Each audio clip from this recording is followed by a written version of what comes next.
You grew the team in EMEA from 10 to 95 people in only 18 months. So where do you start? I have this general beef with the notion of the cultural fit. So we talked about this idea of cultural add. Playing Tetris as a kid taught me that if you fit in, you disappear. We didn't want people who necessarily just slotted in to what we already had, but would contribute to the development of the culture that existed already. What would you say was like the biggest challenge in all of that? Actually, it's very easy to be a passive listener in a remote environment. So we had to kind of compel people to be active listeners through repetition and through questioning. At this point, we're all CROs, and the CRO stood for Chief Repetition Officer. The other big lesson was... Please meet Jim Rudall, currently head of Intuit MailChimp for the EMEA region. With Jim, we went back a couple of years, not that long ago though, when he used to be in charge of Shopify's growth in the region as head of revenue EMEA. Because you see, back in 2020, there was a huge opportunity for Shopify and they had to grow fast. And so for Jim, that meant growing a sales department from 10 to 95 people in a period of 18 months. So together with Jim, we have been talking about how he went about doing this, the mistakes he made along the way, and tons of hiring and onboarding tips. So please enjoy from our conversation with Jim. You mentioned also in the preparation that you had like a very fascinating experience at Shopify.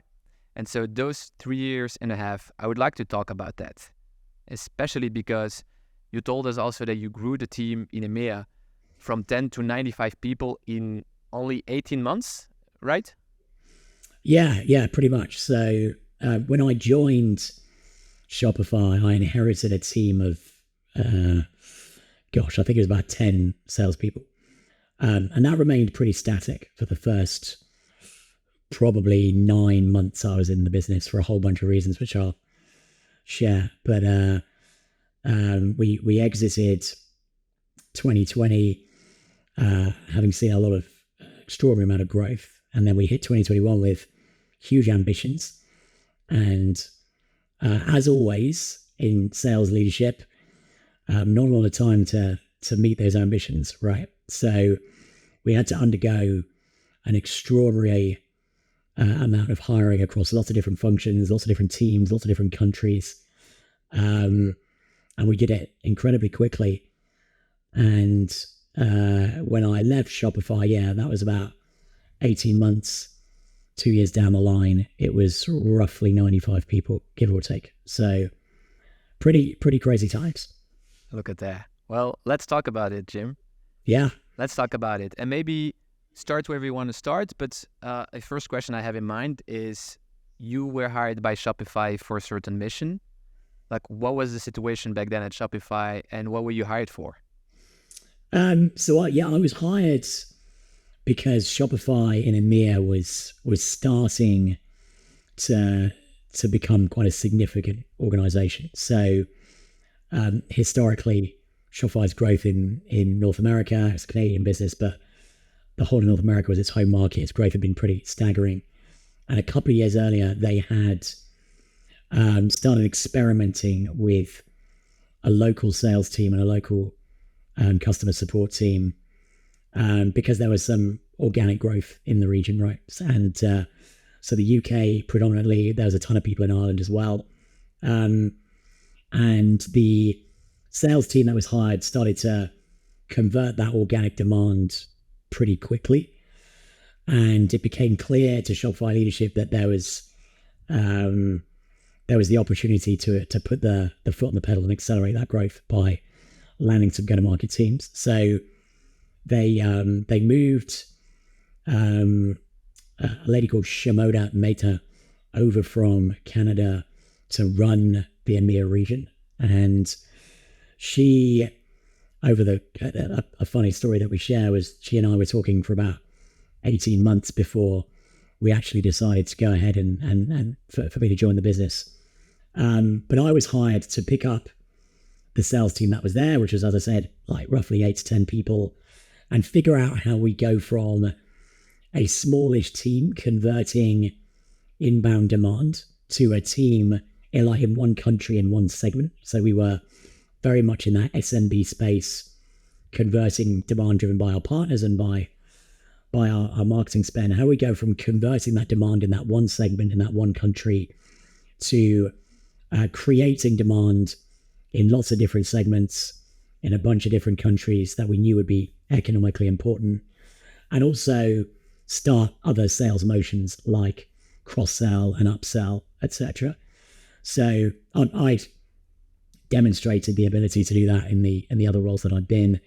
Shimoda and I got on pretty well during the very lengthy interview process. We had very similar shared values. I've got a deep, almost nerdy interest in sales as a craft, and we talked at length about how important it was to create great environments and find talented people and coach them and develop them in all of those different craft skill sets. And if you do that with a mission in mind, then great things can happen. So if you want to boil it down to specifics, our mission was to get Shopify and EMEA to be the default platform for merchants looking to run their commerce business, right, in every country that we could expand into.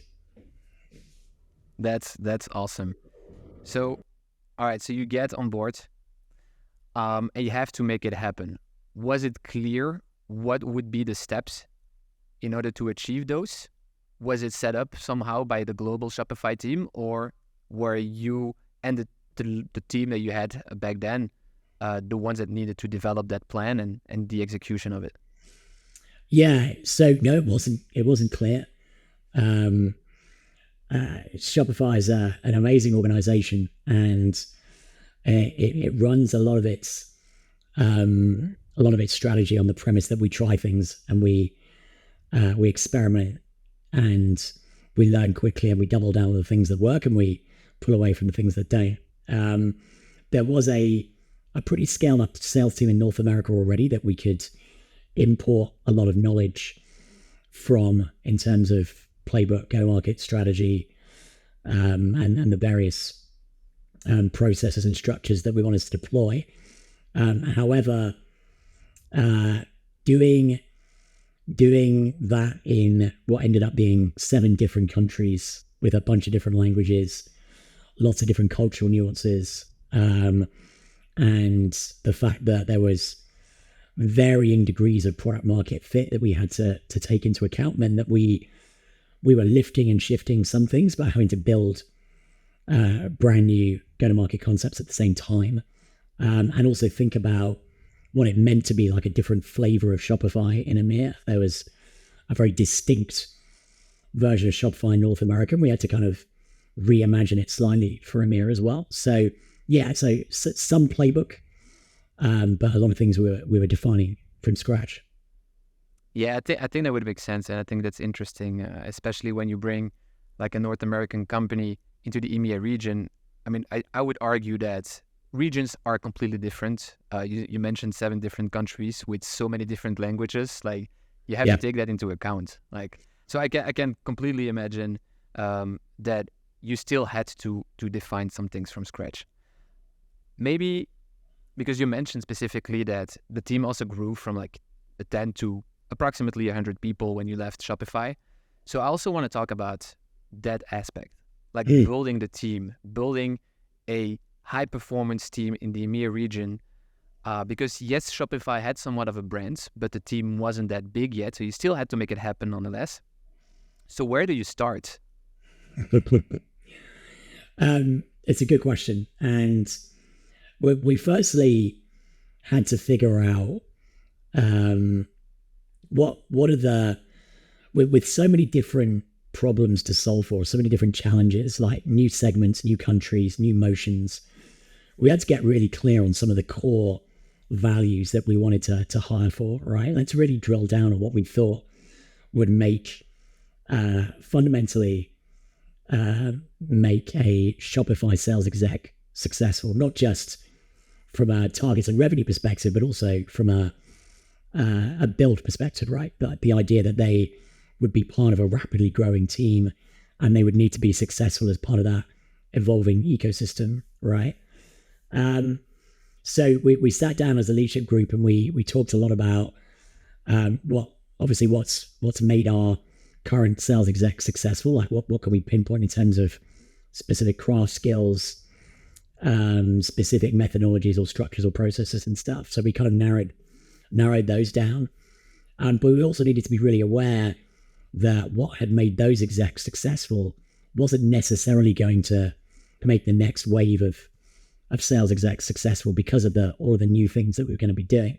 So we had to expand the craft expertise and the experience that we were looking for and get really clear where we were going to require brand new skills that we didn't possess already, or where we were happy to hire like quite raw but high potential talent and import them into an existing teams where those skills were already relevant and productive.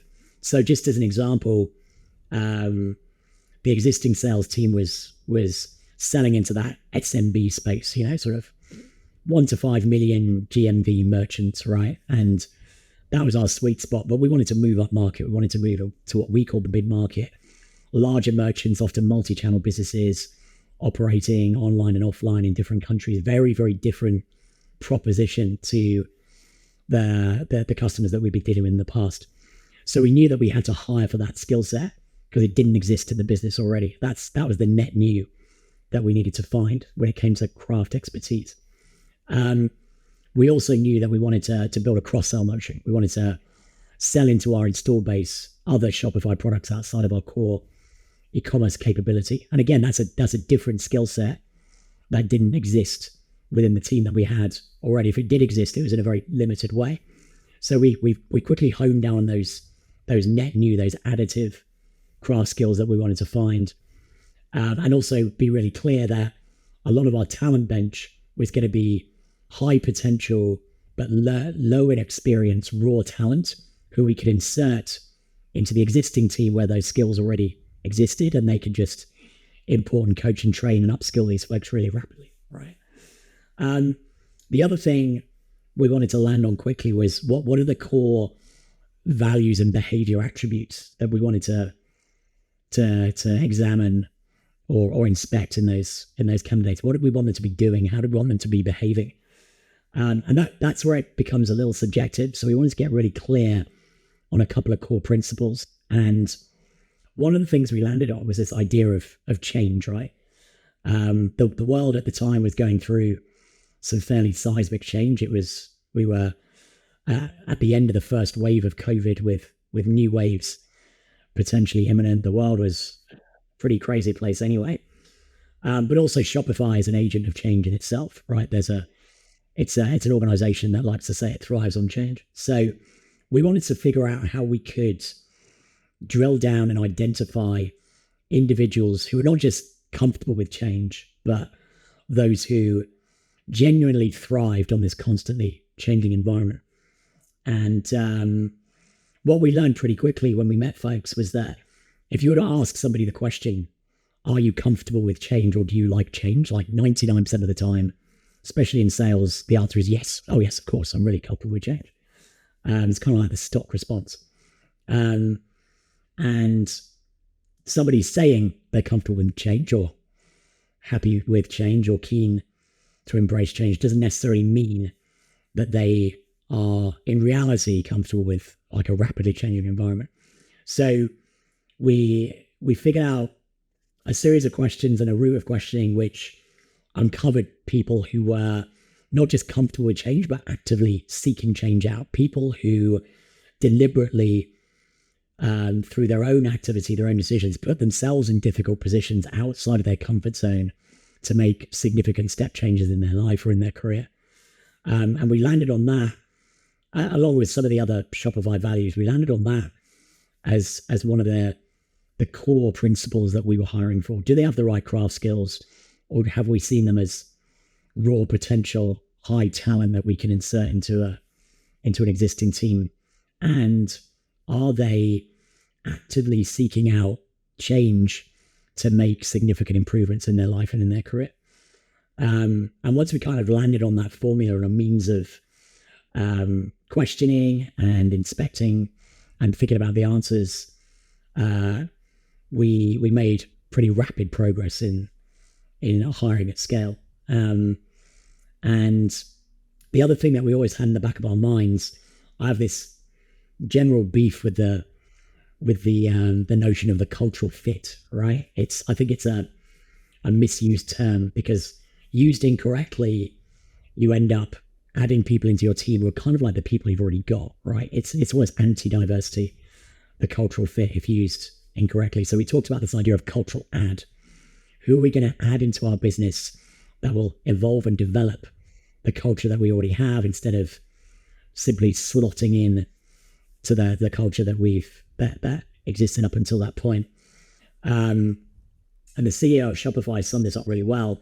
He had a phrase, I'm going to paraphrase it a little bit, which was like, he said, playing Tetris as a kid taught me that if you fit in, you disappear, right? And that was the idea we wanted to bring to life, right? The idea that we didn't want people who necessarily just slotted in to what we already had, but would contribute to the development of the culture that existed already. So those are the things we focused on, and the process that we went through in terms of scaling that and making sure we could get the throughput of people into the business.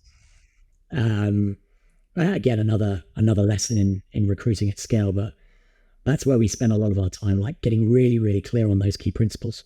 Hi guys, just wanted to invite you to block May 16, 2024 in your agenda for the We Are Sales conference. The number one reason why people didn't join last year is simply because they hadn't blocked the date. So I hope that by so doing, you can block it. Hope to see you there on May 16, 2024. All right, let's go back. Yeah, I love that. I absolutely love it. I think there are a couple of things that I would still like to unpack or go a little bit deeper on. Sure. But I definitely like the intention from the beginning to gain clarity in what are the roles where we can actually have more raw talents that go in existing teams with existing process, with existing playbooks, versus then more experienced people, more senior people that have done something that could be relevant to add on to the new activities that Shopify need to perform. But about that latter, those are specific experiences that nobody actually already has in the team, maybe except you, or maybe also people from the global organization. Yeah. How do you actually evaluate if candidates are actually a fit with the requirements needed for their role? And especially, how do you find out if it's an A player or not? That's a good question. And I guess where we were fortunate was we had folks in the team who had gone through that, who had that experience, right? So I, as an example, when I was a contributor, had sold into the mid-market and the enterprise, and therefore had the expertise or the craft expertise. So I was able to build out that line of questioning that would uncover not just whether the individuals had the required skill set, but also were operating at the top of that spectrum, right?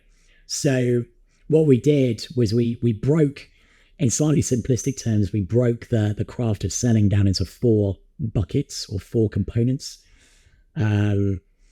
If you're interested, the components were, so I oversimplifying a little bit, there was planning, there was qualification and discovery, there was value selling, and then there was closing, right? And within each of those buckets is a huge, long list of attributes and processes and methodologies that you could deploy in terms of how do I build my book of business? How do I think about my individual go-to-market strategy? How do I forecast? That's in the planning bucket. In qualification and discovery, how do I uncover pain? What's my questioning designed to get to a no as quickly as possible and to understand timelines, etc. Value selling, how do I think about aligning business outcomes to the pain that I've identified and proving it along the way? How do I run great product demos? Closing, how do I create urgency in line with both the prospect's requirements and the requirements of my and the business's quarterly outcomes? So when it came to the skills that didn't exist in the business, we were able to map out all of the things we'd expect somebody with that expertise to talk about, not just here's how I think about it, but give live examples of how they've done it end to end in a sales process, right? And what we were also looking for, if we thought about those 4 components, is how much of the successful process was a direct result of the contribution of the sales representative, and how much were they relying on pulling in internal stakeholders to help them deploy. And that's as much of a skill as it is running a good discovery session on your own. And what we learned pretty quickly was in getting very specific about the individual contribution and the team contribution, and digging into, okay, so what was your part here, and how much did you contribute to the team effort in this circumstance, and getting them to talk through it. We're able to build a picture of how the individual thought, how they deployed the skills and expertise that they had, how they communicated internally, how expertly they helped a prospect on a buying journey, which is effectively what you're doing at that level. And every time asking them to be very specific about the examples, right? And in doing that, we're able to build a picture of the perfect profile. Well, nothing's ever perfect, but the ideal profile of a candidate with that level of skill. And from that, we had kind of a template for the role that we wanted to hire. Mm-hmm. No, that's good. That's actually very interesting. How did you also take into consideration the context in which they had those previous experiences? Because I can imagine that performing those exact activities in a scale-up type of environment versus a Shopify versus a multinational, it's completely something completely different, right? So was it also a very important aspect? Yeah, that's a great question. Context is everything, because the environment that we're in was pretty rarefied, right? Shopify was a well-known brand. It was supported by this amazing partner ecosystem, and we had, frankly, the best product on the market. There was a lot of interest from all across the retail spectrum, even if larger businesses were skeptical at the time about whether Shopify could support their business. They would certainly talk to us, right? So the context of these new hires was incredibly important. And what we were looking for were people who were successful despite the environment they were in, not because of it, right? And it's a really important distinction. And what we ended up was having people who were demonstrably consistently successful throughout their career, irrespective of the environment, right? So somebody who is amazing at converting loads of inbound demand in one environment, but also able to build their own book of business and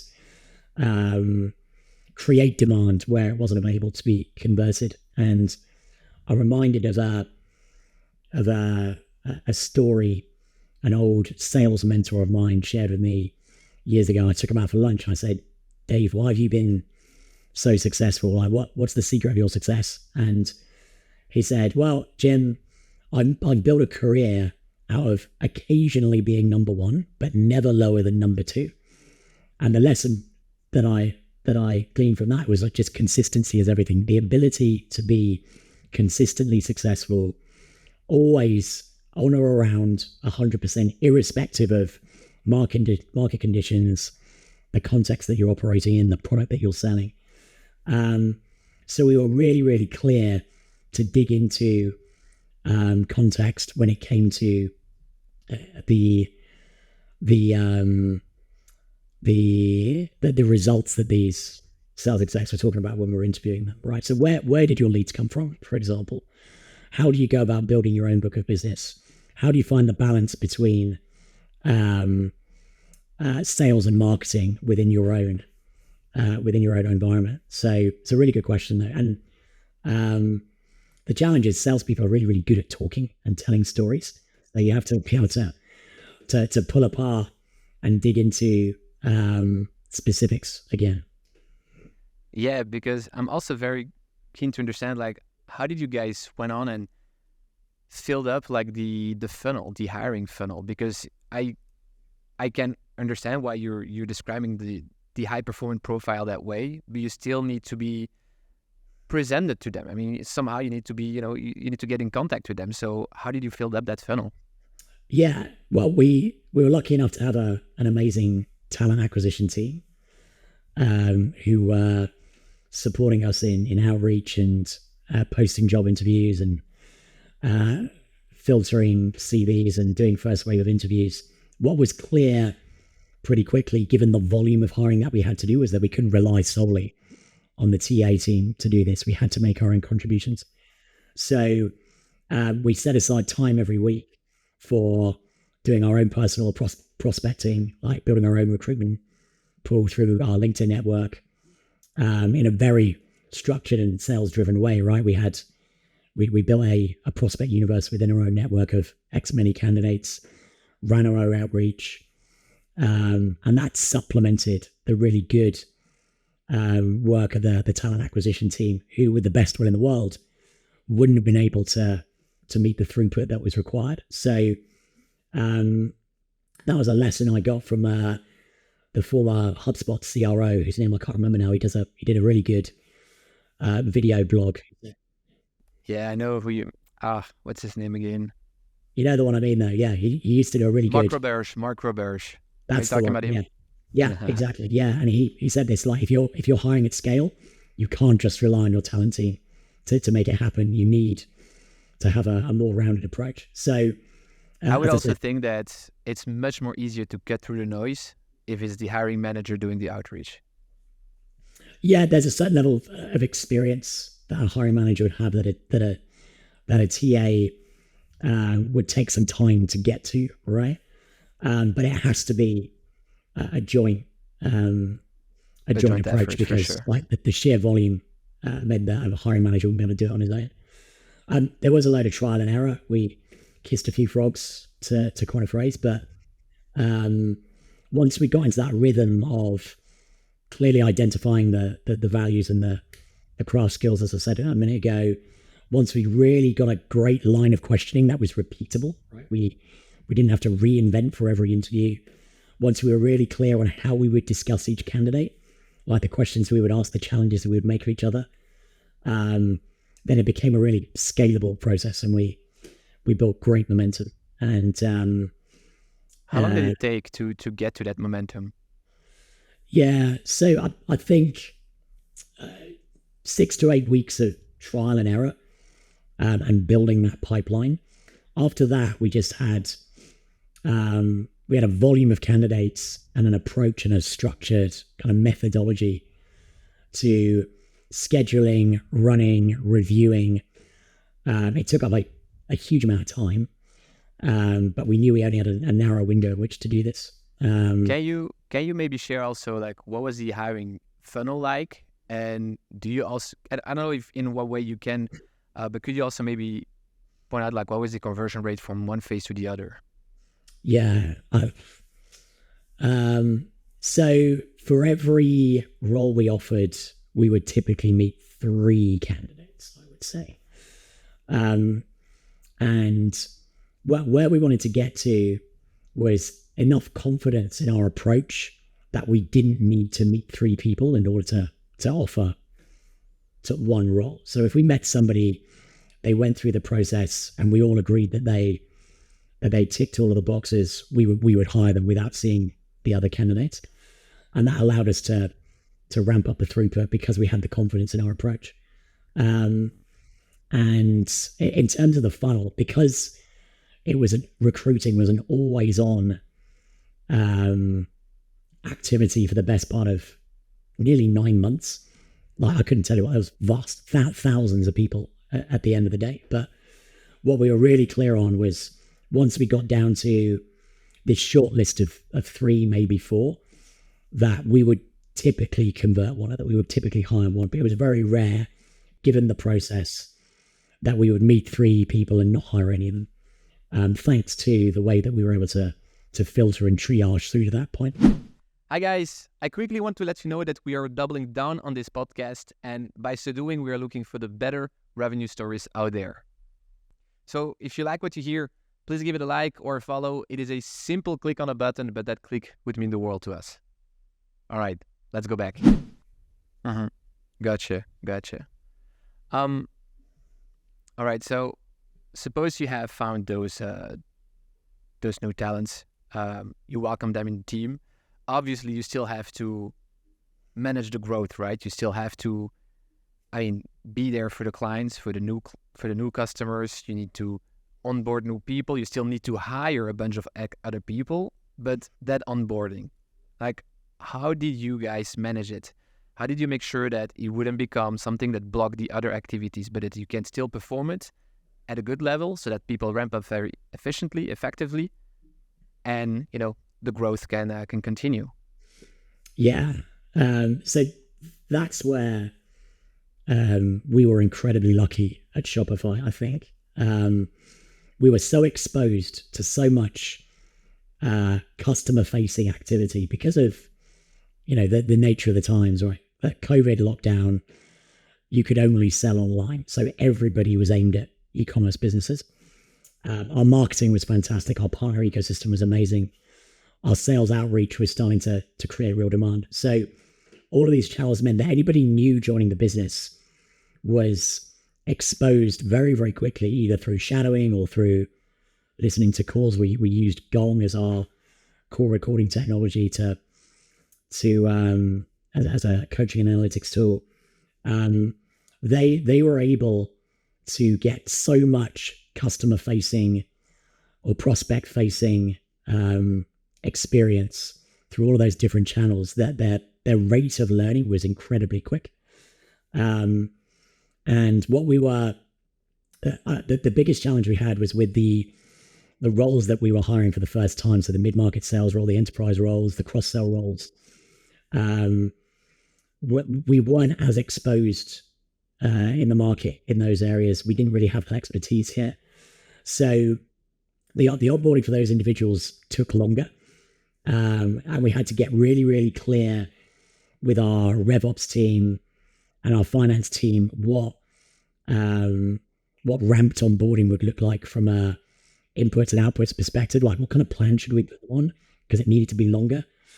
Like managing and having lots of conversations with our compensation team to make sure that if it was a brand new role, that compensation would be experimental to begin with for at least the first 3 to 6 months. Because was it also new for North America, or was it only new for EMEA? It wasn't new for North America, but the EMEA environment made the sales motion pretty different, right? So just as an example, in North America, a mid-market merchant was generally still just selling into North America, right? It was a USA business, and they were just larger, but still selling within that confined North American space.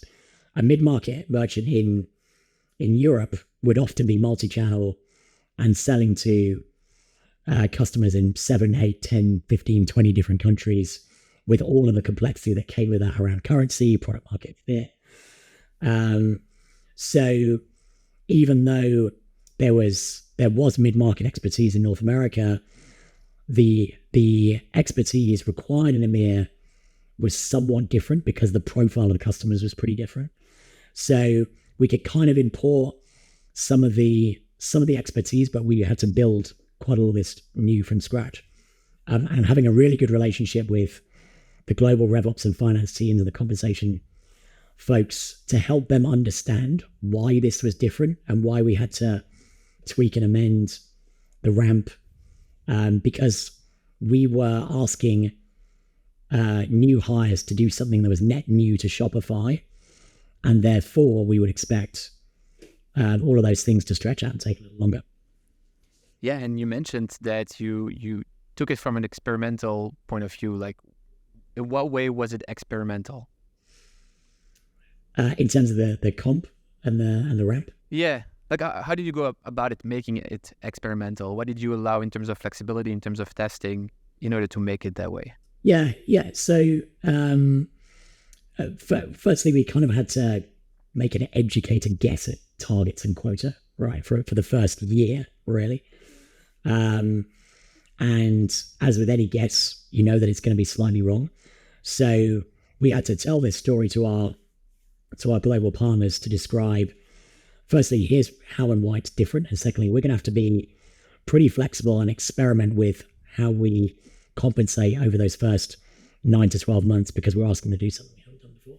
So our guarantee, for example, may have been, like the guarantee comp may have been stretched out slightly longer, or the value that we paid against each deal would be slightly different to allow for that.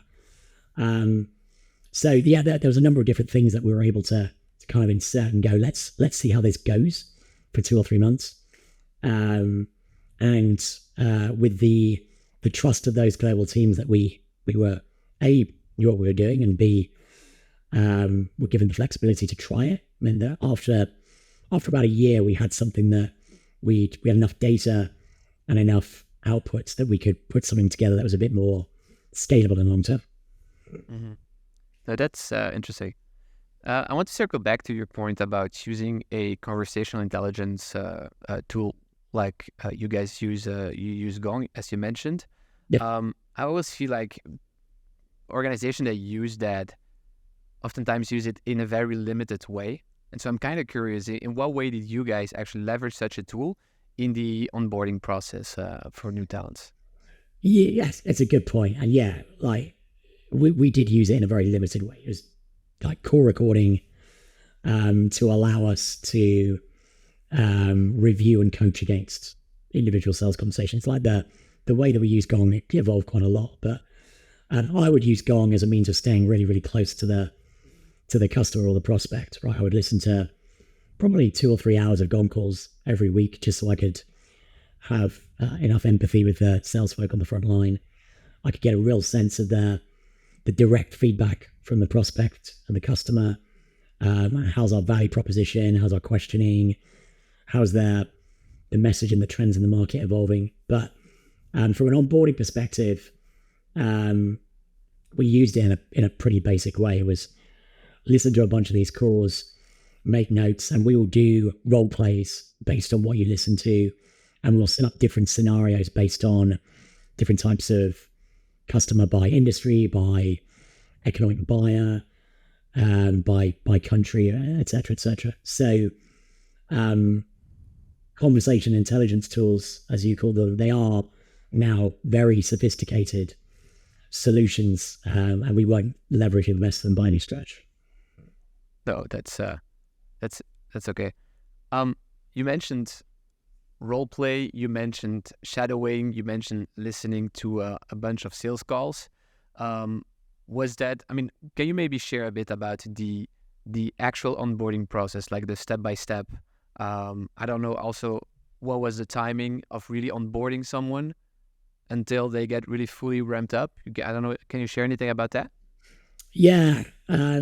So our onboarding process was, I would say, pretty basic. And so we would assign everybody that joined a buddy. They would have a fairly structured program for the first couple of weeks where they would have enablement materials. There'd be video-based learning. There'd be content-based learning. And their buddy would be their go-to for showing them where all the various tools were, where all the various decks and enablement and like everything they would need as part of their sales toolkit, they would get via their buddy. And they would have like weekly, twice weekly one-to-ones with their sales manager who would track progress. And after the first couple of weeks, start drilling into specifics by either like the role play scenario, like playing out or replaying calls that they'd listened to and seeing how would you do it differently, or creating like new role plays from scratch. We tried to get, and I can't remember if we did in the end, we tried to get through some kind of certification process whereby after week 3, you know the answers to these questions. By week 4, you're able to do X, Y, or Z, week 5, etc. Depending on the role, so a cross-sell role, the onboarding period would be, I think, 4 to 6 weeks. In a new business role in the SMB segment, onboarding, you'd be on some kind of plan after 2 or 3 months as you move up the value chain, you would get to quota, I think, after 6 months in the mid-market space. So it varied quite a lot. But one of the things that was being worked on when I left Shopify was taking this quite scrappy onboarding process and turning into a much more regimented, but also more varied and more structured approach to getting salespeople to value and quota quicker. Mm-hmm. Good. When you trained the new sales reps, like what are you mostly training them on? Is it product? Is it understanding the prospect, like who you're selling to, or is it really just about how to do sales, how to execute the sales? Again, it depended on the role. So it's in the mid-market space, it was understanding the customer problem and solutioning, right? Shopify is a very complex product, and mid-market, multi-channel, multi-country retailers are very, very complex businesses. So a lot of the time there was spent, let's really understand how these merchants, how these retailers operate. Like what are the different parts of the business? What are they doing? What's getting in their way? What are their opportunities? How does each business unit leader, how are they incentivized? Like what would their KPIs be? What would be the typical pain they would be feeling based on, the world that we've been having? And so we spent an awful lot of time understanding the buyer or buyers and the stakeholders. And a lot of the other time was making sure that we had enough product and technical knowledge to be credible, irrespective of which stakeholder decision maker you were talking to, without going so deep that you ended up in a feature function sell as opposed to a value-based business sell. We had a great team of solutions engineers to support the sales team who could go deep on a technical level, but we wanted to make sure we found the balance between knowing what the product does and how it solves these problems and not getting into the weeds of a functional sell, which would kind of defeat the purpose. With our cross-sell team, it was almost entirely product-based because they had to position the benefits of the additional Shopify products. So you're on our core platform. Here's what's great about our Shopify payments checkout solution, for example, payment gateway, excuse me. So in that world, a lot of it was without belittling the role, a lot of it was pitching products, right? Here's what it does. Here's why it's better than the scenario you've got already. Here's what it would look like commercially if you wrap it up with what you're using already. So it varied massively depending on the role. But what we wanted to get to as quickly as possible was attaching value to product, right? So if you're able to unlock the value of this opportunity, this is what you're able to achieve as a business, as opposed to pure feature function. No, I get that, and that's definitely for sure the right mindset to have. What would you say was like the biggest challenge in all of that? So I think trying to do all this remotely was hard, right? So Shopify went remote by default, pretty much the week I joined, actually. And I'd never worked remotely before. So I found myself hiring dozens of people in lots of different countries with different skill sets and experiences, and trying to figure out how to do that remotely, which I'd never done before. And lots of people in my team, lots of my leaders had never done it before. And it is a skill in itself, right? Working, leading, managing remotely is a muscle you have to develop. What would you say was like the biggest takeaway or learning or transformation of yourself in getting comfortable with managing and leading a team remotely? Well, you kind of asked the question there, getting comfortable with it. I was incredibly uncomfortable with it to begin with. I felt like I didn't have the skill set, and I felt like the only way I could be an effective leader was to do it, was to be in person, was to be in the room with my team or my leaders. And a great exec coach who was assigned to me when I joined called Patty helped me get comfortable with the fact that just because I hadn't done it before doesn't mean I wouldn't be any good at it, right? It's a skill you have to. So getting comfortable with being uncomfortable, what was the first thing? The second thing with the change. Sorry, say again. It's getting comfortable with the change, right? Something you were also heavily recruiting for.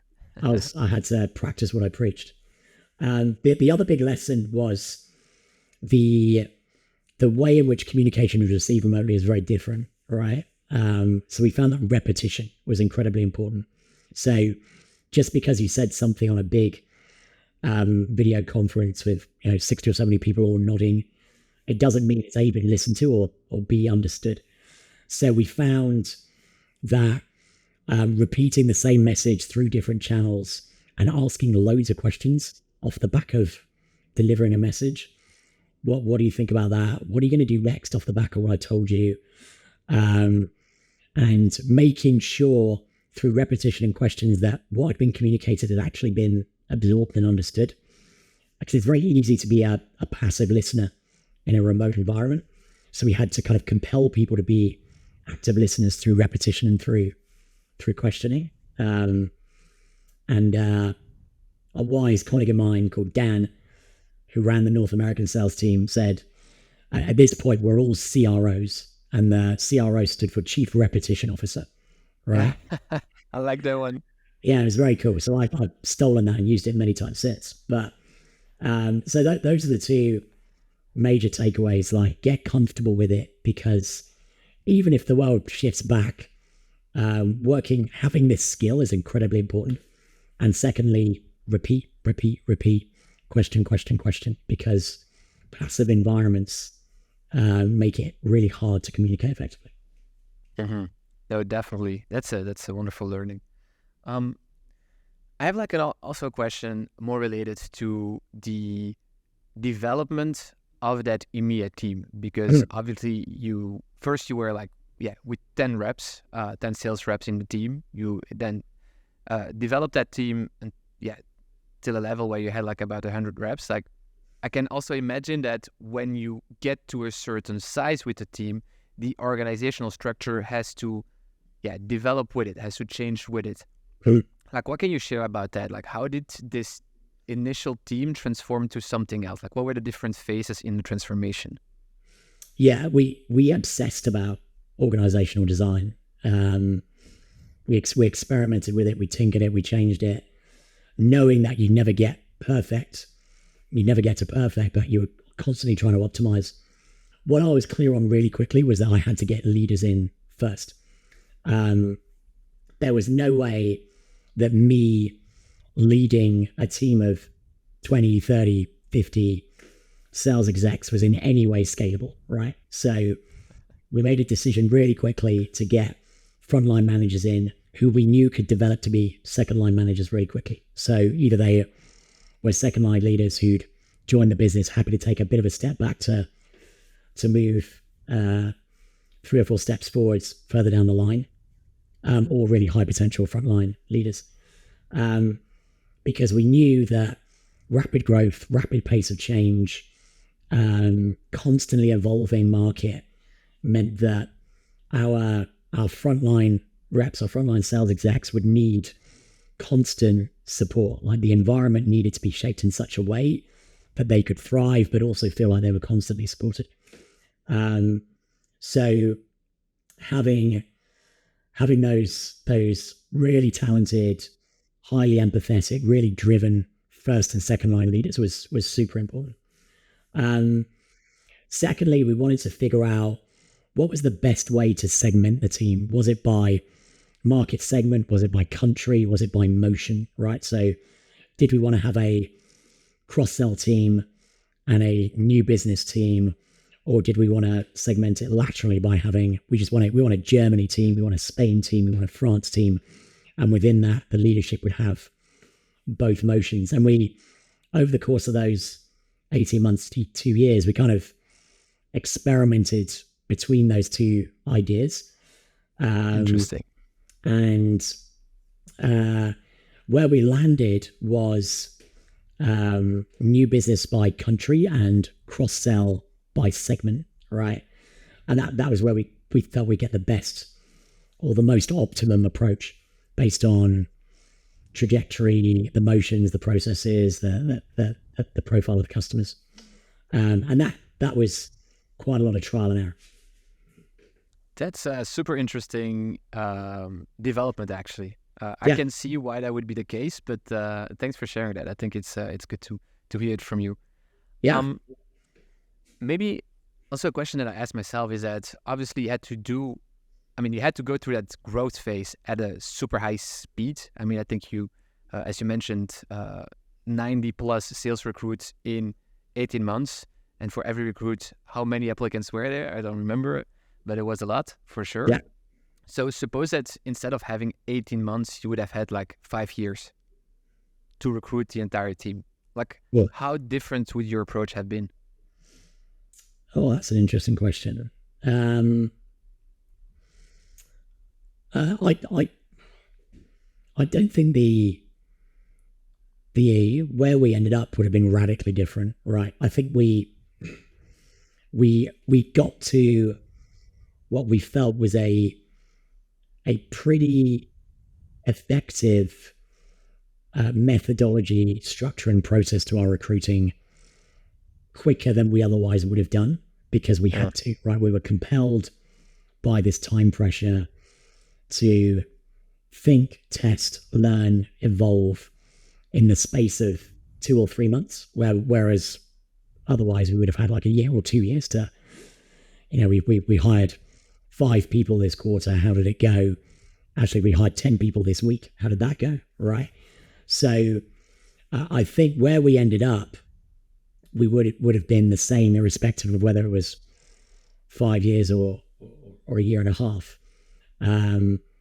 But the rapid iterations of the approach meant that we got to the best outcome far quicker. That's interesting. I've heard that so many times by now that if you do something very quickly, very fast, with a lot of repetition, oftentimes you get actually better at the craft than if you would take so much more time to do just one set instead of, that many repetition. And then what you're saying, that actually brings that back to the truth. And so it's super interesting. Jim, I think we are reaching the end of the podcast. Unfortunately, I think we could go actually on and on this topic. So I don't know, is there any one last thought that you would like to share with the audience regarding this topic?